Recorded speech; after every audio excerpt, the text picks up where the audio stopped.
নমস্কার সবাইকে, আমি দেবাশিস। আমাদের আজকের নিবেদন রবীন্দ্রনাথ ঠাকুরের লেখা প্রায়শ্চিত্ত। আমাদের এই চ্যানেলে যারা আজ নতুন, তারা চ্যানেলটি অবশ্যই সাবস্ক্রাইব করে আমাদের সঙ্গে যুক্ত থাকবেন। তো আসুন শুনে নেওয়া যাক আজকের গল্প প্রায়শ্চিত্ত।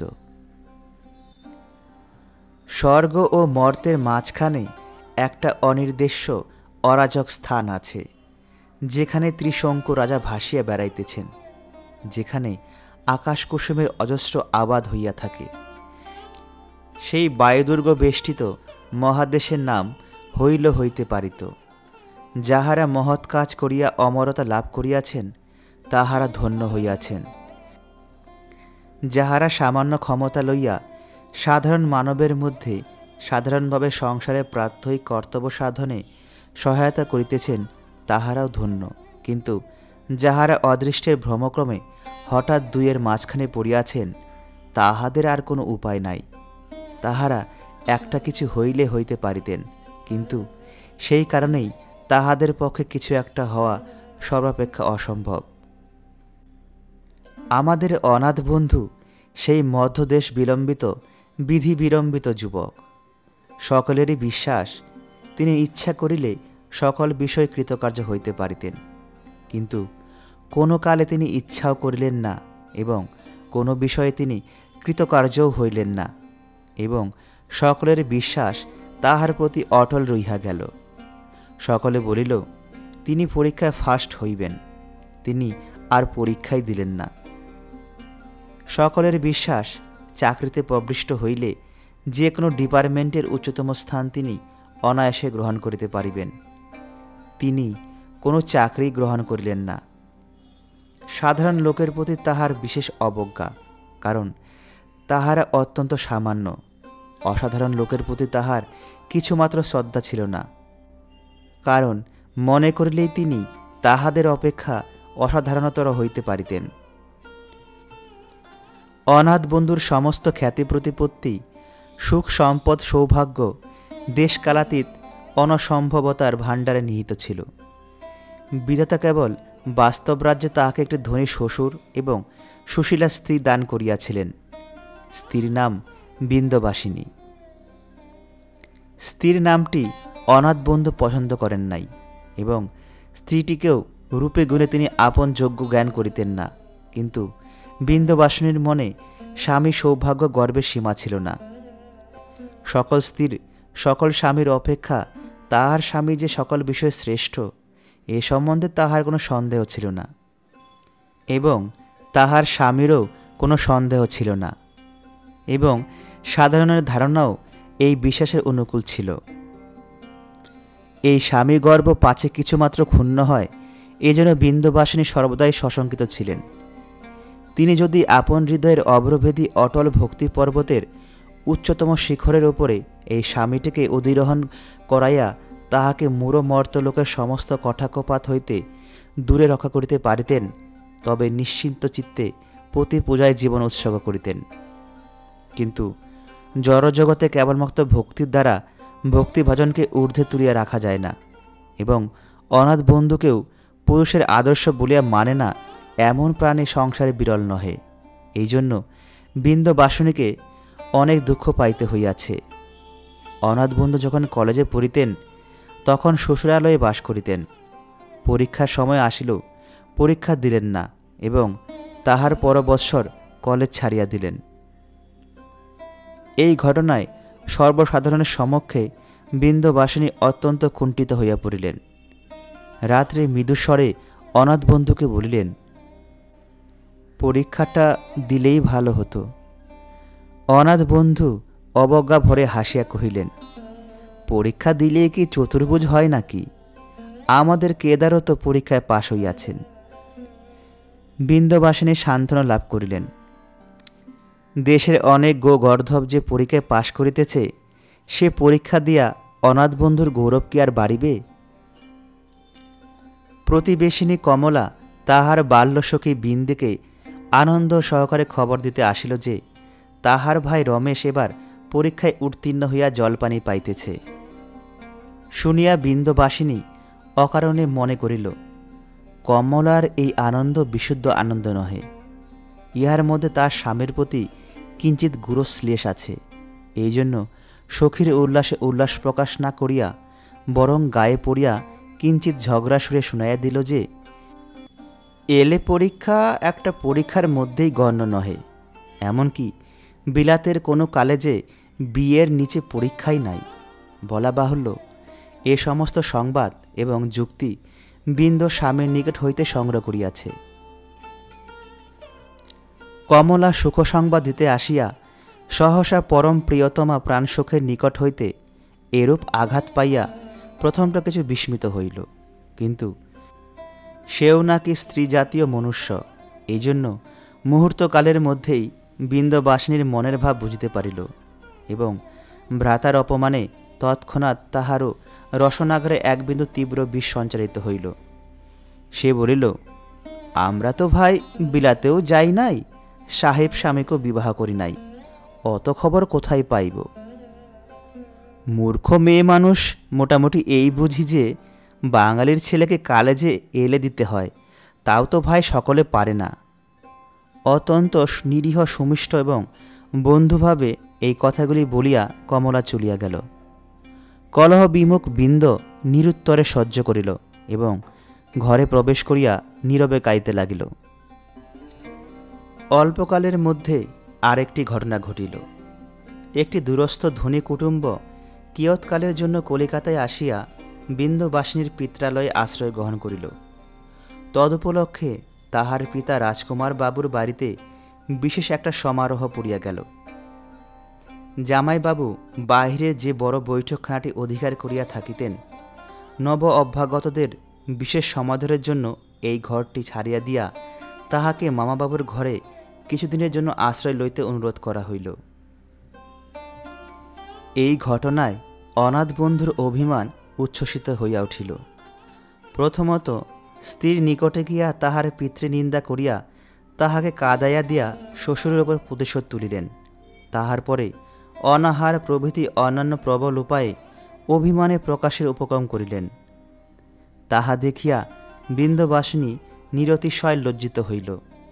তাহার মনে যে একটি সহজ আত্মসম্ভ্রম বোধ ছিল, তাহা হইতে সে বুঝিল এইরূপ স্থলে সর্বসমক্ষে অভিমান প্রকাশ করার মতো লজ্জাকর আত্মাবমাননা আর কিছুই নাই। হাতে পায়ে ধরিয়া কাঁদিয়া কাটিয়া বহু কষ্টে সে তাহার স্বামীকে ক্ষান্ত করিয়া রাখিল। বিন্দ অবিবেচক ছিল না, এই জন্য সে তাহার পিতামাতার প্রতি কোনো দোষারোপ করিল না। সে বুঝিল ঘটনাটি সামান্য ও স্বাভাবিক, কিন্তু এ কথাও তার মনে হইল যে তাহার স্বামী শ্বশুরালয়ে বাস করিয়া কুটুম্বের আদর হইতে বঞ্চিত হইতেছেন। সেই দিন হইতে প্রতিদিন সে তাহার স্বামীকে বলিতে লাগিল, আমাকে তোমাদের ঘরে লইয়া চলো, আমি আর এখানে থাকিব না। অনাথ বন্ধুর মনে অহংকার যথেষ্ট ছিল, কিন্তু আত্মসম্ভ্রম বোধ ছিল না। তাহার নিজ গৃহের দারিদ্র্যের মধ্যে প্রত্যাবর্তন করিতে কিছুতেই তাহার অভিরুচি হইল না। তখন তাহার স্ত্রী কিছু দৃঢ়তা প্রকাশ করিয়া কহিল, তুমি যদি না যাও তো আমি একলাই যাইব। অনাথ বন্ধু মনে মনে বিরক্ত হইয়া তাহার স্ত্রীকে কলিকাতার বাহিরে দূর ক্ষুদ্র পল্লীতে তাহাদের মৃত্তিকা নির্মিত খোড়ো ঘরে লইয়া যাইবার উদ্যোগ করিলেন। যাত্রাকালে রাজকুমার বাবু ও তাহার স্ত্রী কন্যাকে আরও কিছুকাল পিতৃগৃহে থাকিয়া যাইবার জন্য অনেক অনুরোধ করিলেন। কন্যা নীরবে নত শিরে গম্ভীর মুখে বসিয়া মৌনভাবে জানাইয়া দিল যে না, সে হইতে পারিবে না। তাহার সহসা এইরূপ দৃঢ় প্রতিজ্ঞা দেখিয়া পিতামাতার সন্দেহ হইল যে অজ্ঞাতসারে বোধ করি কোনরূপ তাহাকে আঘাত দেওয়া হইয়াছে। রাজকুমার বাবু ব্যথিত চিত্তে তাহাকে জিজ্ঞাসা করিলেন, মা, আমাদের কোনো অজ্ঞানকৃত আচরণে তোমার মনে কি ব্যথা লাগিয়াছে? বিন্দবাসিনী তাহার পিতার মুখের দিকে করুণ দৃষ্টিক্ষেপ করিয়া কহিল, এক মুহূর্তের জন্য নহে, তোমাদের এখানে বড় সুখে বড় আদরে আমার দিন গিয়াছে। বলিয়া সে কাঁদিতে লাগিল, কিন্তু তাহার সংকল্প অটল রহিল। বাপ মা দীর্ঘ নিঃশ্বাস ফেলিয়া মনে মনে কহিলেন, যত স্নেহে যত আদরেই মানুষ করো, বিবাহ দিলেই মেয়ে পর হইয়া যায়। অবশেষে অশ্রুপূর্ণ নেত্রে সকলের নিকটে বিদায় লইয়া আপন আজন্মকালের স্নেহমণ্ডিত পিতৃগৃহ এবং পরিজন ও সঙ্গিনীগণকে ছাড়িয়া বিন্দবাসিনী পালকিতে আরোহণ করিল। কলিকাতার ধনী গৃহে এবং পল্লী গ্রামের গৃহস্থ ঘরে বিস্তর প্রভেদ, কিন্তু বিন্দবাসিনী একদিনের জন্য ভাবে অথবা আচরণে অসন্তোষ প্রকাশ করিল না। প্রফুল্ল চিত্তে গৃহকার্যে শাশুড়ির সহায়তা করিতে লাগিল। তাহাদের দারিদ্র অবস্থা জানিয়া পিতা নিজ ব্যয়ে কন্যার সহিত একটা দাসী পাঠিয়াছিলেন। বিন্দবাসিনী স্বামী গৃহে পৌঁছিয়ায় তাহাকে বিদায় করিয়া দিল। তাহার শ্বশুর গৃহের দারিদ্র্য দেখিয়া বড় মানুষের ঘরের দাসী প্রতি মুহূর্তে মনে মনে নাসাগ্র আকঞ্চিত করিতে থাকিবে, এ আশঙ্কাও তাহার অসহ্য বোধ হইল। শাশুড়ি স্নেহবশত বিন্দকে শ্রমসাধ্য কার্য হইতে বিরত করিতে চেষ্টা করিতেন, কিন্তু বিন্দ নিরলস অশ্রান্তভাবে প্রসন্ন মুখে সকল কার্যে যোগ দিয়া শাশুড়ির হৃদয় অধিকার করিয়া লইল এবং পল্লী রমণীগণ তাহার গুণে মুগ্ধ হইয়া গেল। কিন্তু ইহার ফল সম্পূর্ণ সন্তোষজনক হল না, কারণ বিশ্বনিয়ম নীতিবোধ প্রথম ভাগের ন্যায় সাধু ভাষায় রচিত সরল উপদেশ বলে নহে। নিষ্ঠুর বিদ্রুপপ্রিয় শয়তান মাঝখানে আসিয়া সমস্ত নীতিসূত্রগুলিকে ঘাটিয়া জট পাকাইয়া দিয়াছে। তাই ভালো কাজে সকল সময় উপস্থিত মতো বিশুদ্ধ ভালো ফল ঘটে না, হঠাৎ একটা গোল বাঁধিয়া ওঠে। অনাথ বন্ধুর দুইটি ছোট এবং একটি বড় ভাই ছিল। বড় ভাই বিদেশে চাকরি করিয়া যে গুটি 50 টাকা উপার্জন করিতেন, তাহাতেই তাহাদের সংসার চলিত এবং ছোট দুটি ভাইয়ের বিদ্যাশিক্ষা হইত। বলা বাহুল্য, আজকালকার দিনে মাসিক 50 টাকায় সংসারের স্ত্রী বৃদ্ধি সাধন অসম্ভব, কিন্তু বড় ভাইয়ের স্ত্রী শ্যামাশঙ্করীর গরিমা বৃদ্ধির পক্ষে উহাই যথেষ্ট ছিল। স্বামী সম্বত সরকাল কাজ করিতেন, এই জন্য স্ত্রী সম্বত সরকাল বিশ্রামের অধিকার প্রাপ্ত হইয়াছেন। কাজকর্ম কিছুই করিতেন না, অথচ এমনভাবে চলিতেন যেন তিনি কেবলমাত্র তাহার উপার্জনক্ষম স্বামীটির স্ত্রী হইয়াই সমস্ত সংসারটাকে পরম বাধিত করিয়াছেন। বিন্দবাসিনী যখন শ্বশুরবাড়ি আসিয়া গৃহস্থলীর ন্যায় অহর্নিশি ঘরের কাজে প্রবৃত্ত হইল, তখন শ্যামাশঙ্করীর সংকীর্ণ অন্তঃকরণটুকু কে যেন কষিয়া আটিয়া ধরিতে লাগিল। তাহার কারণ বোঝা শক্ত।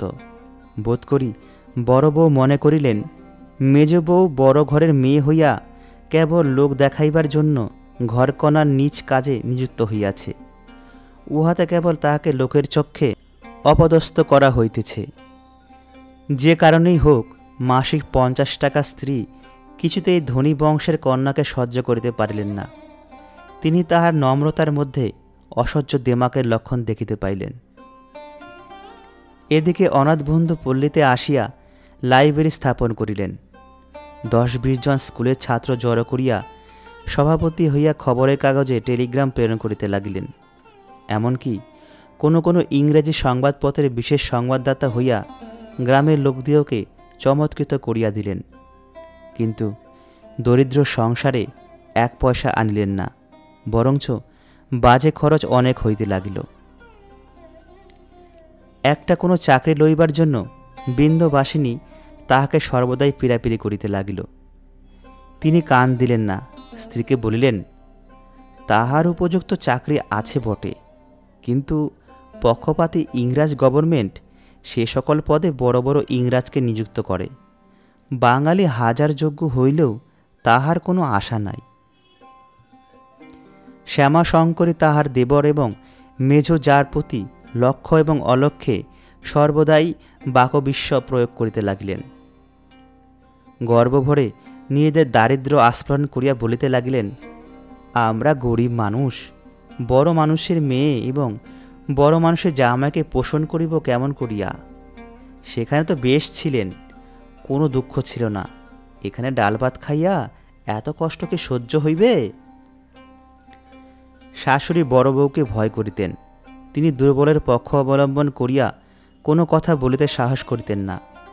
মেজ বউ মাসিক 50 টাকা বেতনের ডাল ভাত ও তদীয় স্ত্রীর বাক্যজাল খাইয়া নীরবে পরিপাক করিতে লাগিল। ইতিমধ্যে বড় ভাই ছুটিতে কিছুদিনের জন্য ঘরে আসিয়া স্ত্রীর নিকট হইতে অনেক উদ্দীপনাপূর্ণ ওজগুণ সম্পন্ন বক্তৃতা শ্রবণ করিতে লাগিলেন। অবশেষে নিদ্রার ব্যাঘাত যখন প্রতিরাত্রে গুরুতর হইয়া উঠিতে লাগিল, তখন একদিন অনাথ বন্ধুকে ডাকিয়া শান্তভাবে স্নেহের সহিত কহিলেন, তোমার একটা চাকরি চেষ্টা করা উচিত। কেবল আমি একলা সংসার চালাইব কি করিয়া? অনাথ বন্ধু পদাহত সর্পের ন্যায় গর্জন করিয়া বলিয়া উঠিলেন, 2 বেলা 2 মুষ্টি অত্যন্ত অখাদ্য মোটা ভাতের পর এত খোটা সহ্য আর হয় না। তৎক্ষণাৎ স্ত্রীকে লইয়া শ্বশুরবাড়ি যাইতে সংকল্প করিলেন। কিন্তু স্ত্রী কিছুতেই সম্মত হইল না। তাহার মতে ভাইয়ের অন্ন এবং ভাজের গালিতে কনিষ্ঠের পারিবারিক অধিকার আছে, কিন্তু শ্বশুরের আশ্রয়ে বড় লজ্জা। বিন্দুবাসিনী শ্বশুর বাড়িতে দীনহীনের মতো নত হইয়া থাকিতে পারে, কিন্তু এমন সময় গ্রামের এন্ট্রেন্স স্কুলে 3য় শিক্ষকের পদ খালি হইল। অনাথ বন্ধুর দাদা এবং বিন্দুবাসিনী উভয় তাহাকে এই কাজটি করিবার জন্য পীড়াপিড়ি করিতে লাগলেন। তাহাতেও হিতে বিপরীত হইল। নিজের ভাই এবং একমাত্র ধর্মপত্নী যে তাহাকে এমন একটা অত্যন্ত তুচ্ছ কাজের যোগ্য বলিয়া মনে করিতে পারেন, ইহাতে তাহার মনে দুর্জয় অভিমানের সঞ্চার হইল এবং সংসারের সমস্ত কাজকর্মের প্রতি পূর্বাপেক্ষা চতুর্গুণ বৈরাগ্য জন্মিয়া গেল। তখন আবার দাদা তার হাতে ধরিয়া মিনতি করিয়া তাহাকে অনেক করিয়া ঠান্ডা করিলেন। সকলেই মনে করিলেন, ইহাকে আর কোনো কথা বলিয়া কাজ নাই, এ এখন কোনো প্রকারে ঘরে টিকিয়া গেলেই ঘরের সৌভাগ্য। ছুটি অন্তে দাদা কর্মক্ষেত্রে চলিয়া গেলেন। শ্যামাশঙ্করী রুদ্ধ আক্রোশে মুখখানা গোলাকার করিয়া তুলিয়া একটা বৃহৎ কুদর্শন চক্র নির্মাণ করিয়া রহিলেন। অনাথ বন্ধু বিন্দুবাসিনীকে আসিয়া কহিলেন, আজকাল বিলাতে না গেলে কোনো ভদ্র চাকরি পাওয়া যায় না। আমি বিলাতে যাইতে মনস্থ করিতেছি। তুমি তোমার বাবার কাছ হইতে কোনো ছুতায় কিছু অর্থ সংগ্রহ করো। এক তো বিলাত যাইবার কথা শুনিয়া বিন্দুর মাথায় যেন বজ্রাঘাত হইল। তাহার পরে পিতার কাছে কি করিয়া অর্থ ভিক্ষা করিতে যাইবে, তাহা সে মনে করিতে পারিল না এবং মনে করিতে গিয়া লজ্জায় মরিয়া গেল। শ্বশুরের কাছে নিজ মুখে টাকা চাহিতেও অনাথ বন্ধুর অহংকারে বাধা দিল। অথচ বাপের কাছ হইতে কন্যা কেন যে ছলে অথবা বলে অর্থ আকর্ষণ করিয়া না আনিবে, তাহা তিনি বুঝিতে পারিলেন না। ইহা লইয়া অনাথ অনেক রাগারাগি করিলেন এবং মর্মপীড়িত বিন্দুবাসিনীকে বিস্তর অশ্রুপাত করিতে হইল। এমন করিয়া কিছুদিন সাংসারিক অভাবে এবং মনের কষ্টে কাটিয়া গেল। অবশেষে শরৎকালে পূজা নিকটবর্তী হইল। কন্যা এবং জামাতাকে সাদরে আহান করিয়া আনিবার জন্য রাজকুমারবাবু বহু সমারোহ যানবাহনাদি প্রেরণ করিলেন। 1 বৎসর পরে কন্যা স্বামীর সহ পুনরায় পিতৃভবনে প্রবেশ করিল। ধনী কুটুম্বের যে আদর তাহার অসহ্য হইয়াছিল, জামাতা এবার তদাপেক্ষা অনেক বেশি আদর পাইলেন। বিন্দুবাসিনীও অনেককাল পরে মাথার অবগুণ্ঠন ঘুচাইয়া অহর্নিশি সজল স্নেহে ও উৎসব তরঙ্গে আন্দোলিত হইতে লাগিল। আজ ষষ্ঠী, কাল সপ্তমী পূজা আরম্ভ হইবে। ব্যস্ততা এবং কোলাহলের সীমা নাই। দূর এবং নিকট সম্পর্কীয় আত্মীয় পরিজনে অট্টালিকার প্রত্যেক প্রকোষ্ঠ একেবারে পরিপূর্ণ। সে রাত্রে বড় শ্রান্ত হইয়া বিন্দুবাসিনী শয়ন করিল। পূর্বে যে ঘরে শয়ন করিত, এসে ঘর নহে। এবার বিশেষ আদর করিয়া মা জামাতাকে তাহার নিজের ঘর ছাড়িয়ে দিয়াছেন। অনাথ বন্ধু কখন শয়ন করিতে আসিলেন তাহা বিন্দু জানিতে পারলেন না। সে তখন গভীর নিদ্রায় মগ্ন ছিল। খুব ভোরের বেলা হইতে সানায় বাইতে লাগিল, কিন্তু ক্লান্ত দেহ বিন্দুবাসিনী নিদ্রাভঙ্গ হইল না। কমল এবং ভুবন 2 সখী বিন্দর শয়নদ্বারে আড়ি পাতিবার নিষ্ফল চেষ্টা করিয়া অবশেষে পরিহাসপূর্বক বাহির হইতে উচ্চস্বরে হাসিয়া উঠিল। তখন বিন্দ তাড়াতাড়ি জাগিয়া উঠিয়া দেখিল তাহার স্বামী কখন উঠিয়া গিয়াছে সে জানিতে পারে নাই। লজ্জিত হইয়া শয্যা ছাড়িয়া নামিয়া দেখিল তাহার মাতার লোহার সিন্দুক খোলা এবং তাহার মধ্যে তাহার বাপের যে ক্যাশ বাক্সটি থাকিত সেটিও নাই। তখন মনে পড়িল কাল সন্ধ্যাবেলায় মায়ের চাবির গোছা হারাইয়া গিয়া বাড়িতে খুব একটা গোলযোগ পড়িয়া গিয়াছিল। সেই চাবি চুরি করিয়া কোনো একটা চোর এই কাজ করিয়াছে, সেই বিষয়ে কোনো সন্দেহ নাই। তখন হঠাৎ আশঙ্কা হইল পাছে সেই চোর তাহার স্বামীকে কোনরূপ আঘাত করিয়া থাকে। বুকটা ধরাস করিয়া কাঁপিয়া উঠিল। বিছানার নিচে খুঁজিতে গিয়া দেখিল খাটের পায়ার কাছে তাহার মায়ের চাবির গোছার নিচে একটা চিঠি চাপা রহিয়াছে। চিঠি তাহার স্বামীর হস্তাক্ষরে লেখা। খুলিয়া পড়িয়া জানিল তাহার স্বামী তাহার কোনো এক বন্ধুর সাহায্যে বেড়াতে যাইবার জাহাজ ভাড়া সংগ্রহ করিয়াছে।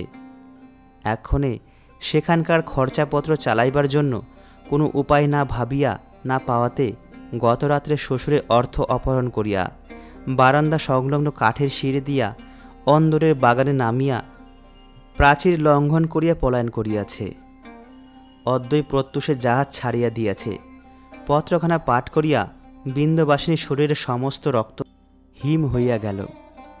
সেইখানে খাটের খুঁড়া ধরিয়া সে বসিয়া পড়িল। তাহার দেহের অভ্যন্তরে কর্ণকুহরের মধ্যে নিস্তব্ধ মৃত্যু রজনীর ঝিলে ধ্বনির মতো একটা শব্দ হইতে লাগিল। তাহারই ওপর প্রাঙ্গণ হইতে প্রতিবেশীদের বাড়ি হইতে এবং দূর অট্টালিকা হইতে বহুতর সানাই বহুতর সুরে তান ধরিল। সমস্ত বঙ্গদেশ তখন আনন্দে উন্মত্ত হইয়া উঠিয়াছে। শরতের উৎসব হাস্যরঞ্জিত রৌদ্র সকৌতকে শয়নগৃহের মধ্যে প্রবেশ করিল। এত বেলা হইল তথাপি উৎসবের দিনে দ্বার রুদ্ধ দেখিয়া ভুবন ও কমল উচ্চ হাসে উপহাস করিতে করিতে গুম গুম শব্দে দ্বারে কিল মারিতে লাগিল। তাহাতেও কোনো সাড়া না পাইয়া কিঞ্চিৎ ভীত হইয়া ঊর্ধ্বকণ্ঠে বিন্দি বিন্দি করিয়া ডাকিতে লাগিল। বিন্দবাসিনী ভগ্নরুদ্ধ কণ্ঠে কহিল, যাচ্ছি, তোরা এখন যা। তাহারা সখীর পীড়া আশঙ্কা করিয়া মাকে ডাকিয়া আনিল। মা আসিয়া কহিলেন, বিন্দু, কি হয়েছে মা, এখনো দ্বার বন্ধ কেন? বিন্দু উচ্ছ্বসিত অশ্রু সংবরণ করিয়া কহিল, একবার বাবাকে সঙ্গে করে নিয়ে এসো। মা অত্যন্ত ভীত হইয়া তৎক্ষণাৎ রাজকুমার বাবুকে সঙ্গে করিয়া দ্বারে আসিলেন। বিন্দু দ্বার খুলিয়া তাহাদেরকে ঘরে আনিয়া তাড়াতাড়ি বন্ধ করিয়া দিল। তখন বিন্দু ভূমিতে পড়িয়া তাহার বাপের পা ধরিয়া বক্ষ সরধা বিদীর্ণ করিয়া কাঁদিয়া উঠে কহিল, বাবা, আমাকে মাফ করো, আমি তোমার সিন্ধুক হইতে টাকা চুরি করিয়াছি। তাহারা অবাক হইয়া বিছানায় বসিয়া পড়িলেন। বিন্দু বলিল, তাহার স্বামীকে বিলাতে পাঠাইবার জন্য সে এই কাজ করিয়াছে। তাহার বাপ জিজ্ঞাসা করিলেন, আমাদের কাছে চাইস নাই কেন? বিন্দুবাসী কহিল, পাছে বিলাত যাইতে তোমরা বাধা দাও। রাজকুমারবাবু অত্যন্ত রাগ করিলেন। মা কাঁদিতে লাগিলেন। মেয়ে কাঁদিতে লাগিল। এক কলিকাতার চতুর্দিক হইতে বিচিত্র সুরে আনন্দের বাদ্য বাজিতে লাগিল। যে বিন্দু বাপের কাছে কখনো অর্থ প্রার্থনা করিতে পারে নাই এবং যে স্ত্রী স্বামীর লেশমাত্র অসম্মান পরমাত্মের নিকট হইতে গোপন করিবার জন্য প্রাণপণ করিতে পারিত, আজ একেবারে উৎসবের জনতার মধ্যে তাহার পত্নী অভিমান, তাহার দুহিতৃ সম্ভ্রম, তাহার আত্মমর্যাদা চূর্ণ হইয়া প্রিয় এবং অপ্রিয়, পরিচিত এবং অপরিচিত সকলের পদতলে ধূলির মতো লুণ্ঠিত হইতে লাগিল। পূর্ব হইতে পরামর্শ করিয়া ষড়যন্ত্রপূর্বক চাবি চুরি করিয়া স্ত্রীর সাহায্যে রাতারাতি অর্থ অপহরণপূর্বক অনাথবন্ধু বিলাতে পলায়ন করিয়াছে, এ কথা লইয়া আত্মীয় কুটুম্ব পরিপূর্ণ বাড়িতে একটি টিটি পড়িয়া গেল। দ্বারের নিকট দাঁড়াইয়া ভুবন, কমল এবং আরও অনেক স্বজন প্রতিবেশী দাসদাসী সমস্ত শুনিয়াছিল। রুদ্ধদ্বার জামাত গৃহে উৎকণ্ঠিত কর্তা গৃহিণীকে প্রবেশ করিতে দেখিয়া সকলেই কৌতূহলে এবং আশঙ্কায় ব্যগ্র হইয়া আসিয়াছিল।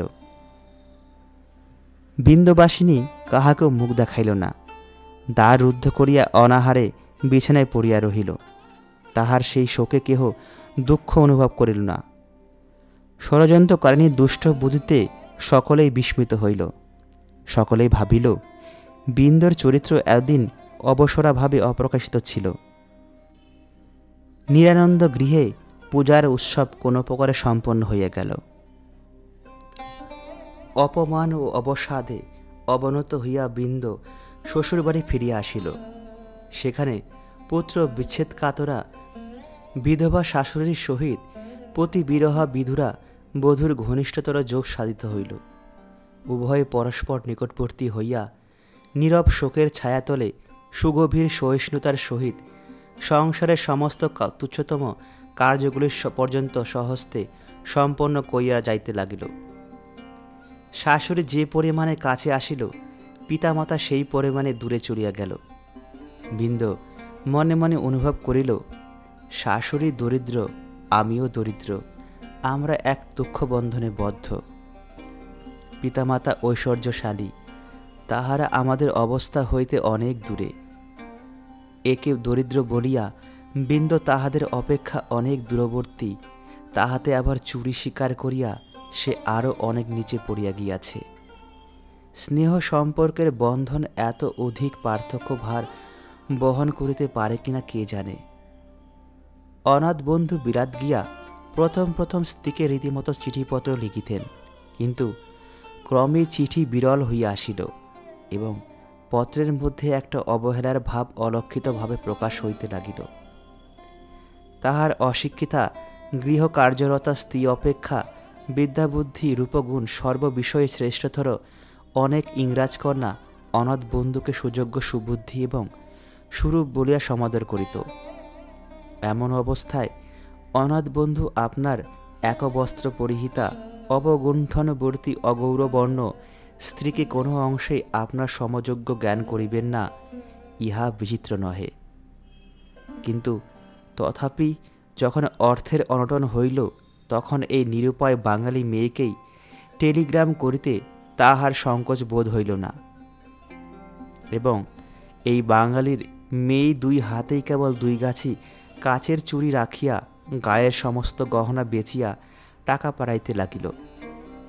পাড়াগায়ে নিরাপদে রক্ষা করিবার উপযুক্ত স্থান নাই বলিয়া তাহার সমস্ত বহুমূল্য গয়নাগুলি পিতৃগৃহে ছিল।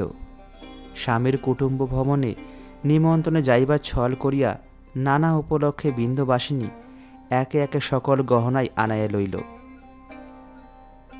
অবশেষে হাতের বালা, রূপার চুড়ি, বেনারসি শাড়ি এবং শাল পর্যন্ত বিক্রয় শেষ করিয়া বিস্তর বিনীত অনুনয়পূর্বক মাথার দিব্য দিয়া অশ্রুজলে পত্রের প্রত্যেক অক্ষর পংক্তি বিকৃত করিয়া স্বামীকে ফিরিয়া আসিতে অনুরোধ করিল। স্বামী চুল খাটো করিয়া দাড়ি কামাইয়া কোট প্যান্টুলুন পরিয়া ব্যারিস্টার হইয়া ফিরিয়া আসিলেন এবং হোটেলে আশ্রয় লইলেন। পিতৃগৃহে বাস করা অসম্ভব। প্রথমত উপযুক্ত স্থান নাই, দ্বিতীয়ত পল্লীবাসী দরিদ্র গৃহস্থ জাতি নষ্ট হইলে একেবারে নিরুপায় হইয়া পড়ে। শ্বশুরগণ আচারনিষ্ঠ পরম হিন্দু, তাহারাও জাতিচ্যুতকে আশ্রয় দিতে পারেন না। অর্থাভাবে অতি শীঘ্রই হোটেল হইতে বাসায় নামিতে হইল। সে বাসায় তিনি স্ত্রীকে আনিতে প্রস্তুত নহেন। বিলাত হইতে আসিয়া স্ত্রী এবং মাতার সহিত কেবল দিন 2-3 দিনের বেলায় দেখা করিয়া আসিয়াছেন, তাহাদের সহিত আর সাক্ষাৎ হয় নাই। দুইটি শোকার্তা রমণীর কেবল এক সান্ত্বনা ছিল যে অনাথ বন্ধু স্বদেশে আত্মীয়বর্গের নিকটবর্তী স্থানে আছেন। সেই সঙ্গে সঙ্গে অনাথ বন্ধুর অসামান্য ব্যারিস্টার কীর্তিতে তাহাদের মনে গর্বের সীমা রহিল না। বিন্দবাসিনী আপনাকে যশস্বী স্বামীর অযোগ্য স্ত্রী বলিয়া ধিক্কার দিতে লাগিল। পুনশ্চ অযোগ্য বলিয়াই স্বামীর অহংকার অধিক করিয়া অনুভব করিল। সে দুঃখপীড়িত এবং গর্বে বিস্ফারিত হইল। ম্লেচ্ছ আচার সে ঘৃণা করে, তবু স্বামীকে দেখিয়া মনে মনে কহিল, আজকাল ঢের লোক তো সাহেব হয়, কিন্তু এমন তো কাহাকেও মানায় না। একেবারে ঠিক যেন বিলাতি সাহেব, বাঙালি বলিয়া চিনিবার জো নাই। বাসা খরচ যখন বৃদ্ধি হইয়া আসিল, তখন অনাথবন্ধু মনের ক্ষোভে স্থির করিলেন, অভিশপ্ত ভারতবর্ষে গুণের সমাদর নাই, এবং তাহার স্বব্যবসায়ীগণ ঈর্ষাবশত তাহার উন্নতিপথে বাধা স্থাপন করিতেছেন। যখন তাহার খানার ডিশে আমিষ অপেক্ষা উদ্ভিজ্জের পরিমাণ বাড়িয়া উঠিতে লাগিল, দগ্ধ কুক্কুটের সম্মানকর স্থান বর্জিত চিংড়ি একচেটে করিবার উপক্রম করিল, বেশভূষার চিক্কণতা এবং ক্ষৌর মসৃণ মুখের গর্বোজ্জ্বল জ্যোতি ম্লান হইয়া আসিল, যখন সুতীব্র নিখাদে বাধা জীবনতন্ত্রী ক্রমশ সকরুণ করি মাধ্যমের দিকে নামিয়া আসিতে লাগিল, এমন সময় রাজকুমারবাবুর পরিবারে এক গুরুতর দুর্ঘটনা ঘটিয়া অনাথ বন্ধুর সংকট সংকুল জীবনযাত্রার পরিবর্তন আনয়ন করিল।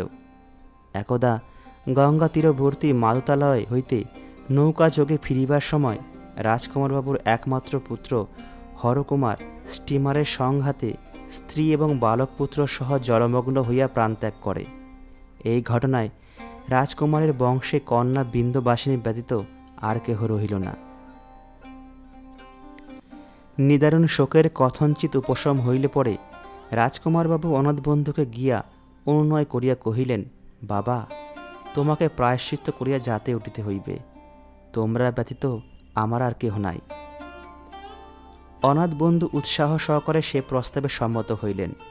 তিনি মনে করিলেন, যে সকলে বার লাইব্রেরি বিহারে স্বদেশীয় ব্যারিস্টারগণ তাহাকে ঈর্ষা করে এবং তাহার অসামান্য ধীশক্তির প্রতি যথেষ্ট সম্মান প্রকাশ করে না, এই উপায়ে তাহাদের প্রতি প্রতিশোধ লওয়া হইবে।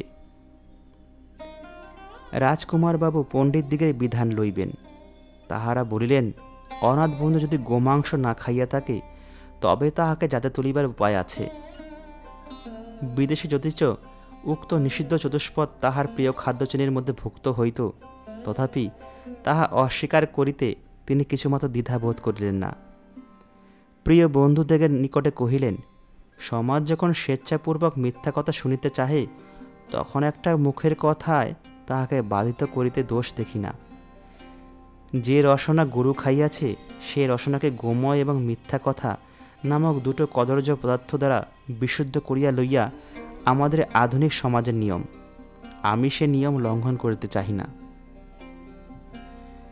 প্রায়শ্চিত্ত করিয়া সমাজে উঠিবার একটা শুভদের নির্দিষ্ট হইল। ইতিমধ্যে অনাথবন্ধু কেবল যে ধুতি চাদর পরিলেন তাহা নহে, তর্ক এবং উপদেশের দ্বারা বিলাতি সমাজের গালে কালি এবং হিন্দু সমাজের গালে চুন লেপন করিতে লাগিলেন। যে শুনিল সকলেই খুশি হইয়া উঠিল। আনন্দে গর্বে বিন্দুবাসিনীর প্রীতি সুধাসিক্ত কোমল হৃদয়টি সর্বত্র উচ্ছ্বসিত হইতে লাগিল। সে মনে মনে কহিল, বিলাত হইতে যিনি আসেন, একেবারে আস্ত বিলাতি সাহেব হইয়া আসেন।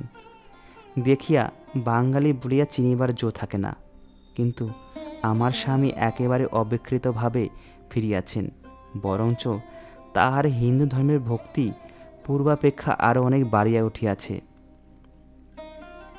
যথা নির্দিষ্ট দিনে ব্রাহ্মণ পণ্ডিতে রাজকুমারবাবুর ঘর ভরিয়া গেল। অর্থব্যয়ের কিছুমাত্র ত্রুটি হয় নাই। আহার এবং বিদায়ের আয়োজন যথোচিত হইয়াছিল। অন্তঃপুরেও সমারোহের সীমা ছিল না। নিমন্ত্রিত পরিজনবর্গের পরিবেশন ও পরিচর্যার সমস্ত প্রকোষ্ঠ ও প্রাঙ্গণ সংক্ষুব্ধ হইয়া উঠিয়াছিল। সেই ঘোরতর কোলাহল এবং কর্মরাশির মধ্যে বিন্দুবাসিনী প্রফুল্ল মুখে শারদ রৌদ্র রঞ্জিত প্রভাত বায়ুবাহিত লঘু মেঘখণ্ডের মতো আনন্দে ভাসিয়ে বেড়াইতেছিল। আজিকার দিনের সমস্ত বিশ্ব ব্যাপারের প্রধান নায়ক তাহার স্বামী। আজ যেন সমস্ত বঙ্গভূমি একটিমাত্র রঙ্গভূমি হইয়াছে এবং যবনিকা উদ্ঘাটনপূর্বক একমাত্র অনাথ বন্ধুকে বিস্মিত বিশ্ব দর্শকের নিকট প্রদর্শন করাইতেছে। প্রায়শ্চিত্ত যে অপরাধ স্বীকার তাহা নহে, এজন্য অনুগ্রহ প্রকাশ। অনাথ বিলাত হইতে ফিরিয়া হিন্দু সমাজে প্রবেশ করিয়া হিন্দু সমাজকে গৌরবান্বিত করিয়া তুলিয়াছেন এবং সেই গৌরব ছটা সমস্ত দেশ হইতে সহস্র রশ্মিতে বিচ্ছুরিত হইয়া বিন্দবাসিনীর প্রেম প্রমোদিত মুখের ওপর অপরূপ মহিমা জ্যোতি বিকীর্ণ করিতেছে। এতদিনকার তুচ্ছ জীবনের সমস্ত দুঃখ এবং ক্ষুদ্র অপমান দূর হইয়া সে আজ তাহার পরিপূর্ণ পিতৃগৃহে সমস্ত আত্মীয় স্বজনের সম্মুখে উন্নত মস্তকে গৌরবের আসনে আরোহণ করিল। স্বামীর মহত্ব আজ অযোগ্য স্ত্রীকে বিশ্ব সংসারের নিকট সম্মানাস্পদ করিয়া তুলিল। অনুষ্ঠান সমাধা হইয়াছে, অনাথ বন্ধু জাতে উঠিয়াছেন। অভ্যাগত আত্মীয় এবং ব্রাহ্মণগণ তাহার সহিত একাসনে বসিয়া তৃপ্তিপূর্বক আহার শেষ করিয়াছেন। আত্মীয়রা জামাতাকে দেখিবার জন্য অন্তঃপুরে ডাকিয়া পাঠাইলেন। জামাতা সুস্থ চিত্তে তাম্বুল চর্বণ করিতে করিতে প্রসন্ন হাস্য মুখে আলস্য মন্থর গমনে ভূমিলুণ্ঠমান চাদরে অন্তঃপুরে যাত্রা করিলেন। আহারান্তে ব্রাহ্মণগণের দক্ষিণের আয়োজন হইতেছে এবং ইত্যবসরে তাহারা সভাস্থলে বসিয়া তুমুল কলহ সহকারে পাণ্ডিত্য বিস্তার করিতেছেন। কর্তা রাজকুমারবাবু ক্ষণকাল বিশ্রাম উপলক্ষে সেই কোলাহলপূর্ণ পণ্ডিত সবাই বসিয়া স্মৃতির তর্ক শুনিতেছেন। এমন সময় দ্বারোধান গৃহস্বামীর হস্তে এক কার্ড দিয়ে খবর দিল, এক সাহেব লোক কা মেম আয়া। রাজকুমারবাবু চমৎকৃত হইয়া উঠিলেন। পরক্ষণেই কার্ডের প্রতি দৃষ্টিপাত করিয়া দেখিলেন তাহাতে ইংরাজিতে লেখা রহিয়াছে মিসেস অনাথ বন্ধু সরকার, অর্থাৎ অনাথ বন্ধু সরকারের স্ত্রী। রাজকুমারবাবু অনেকক্ষণ নিরীক্ষণ করিয়া কিছুতেই এই সামান্য একটা শব্দের অর্থ গ্রহণ করিতে পারিলেন না। এমন সময় বিলাত হইতে সদ্য প্রত্যাগতা আরক্ত কপলা আতাম্র কুন্তলা আনিল লোচনা দুগ্ধফেন শুভ্রা হরিণ লঘুগামিনী ইংরাজ মহিলা স্বয়ং সভাস্থলে আসিয়া দাঁড়াইয়া প্রত্যেকের মুখ নিরীক্ষণ করিতে লাগিলেন, কিন্তু পরিচিত প্রিয় মুখ দেখিতে পাইলেন না। অকস্মাৎ মেমকে দেখিয়া সংহিতার সমস্ত তর্ক থামিয়া সভাস্থল শ্মশানের ন্যায় গভীর নিস্তব্ধ হইয়া গেল।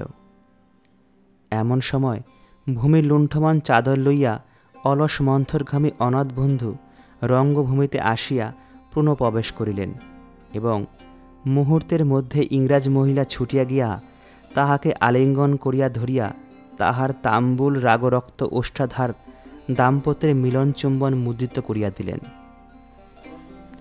সেদিন সভাস্থলে সংহিতার তর্ক আর উত্থাপিত হইতে পারিল না।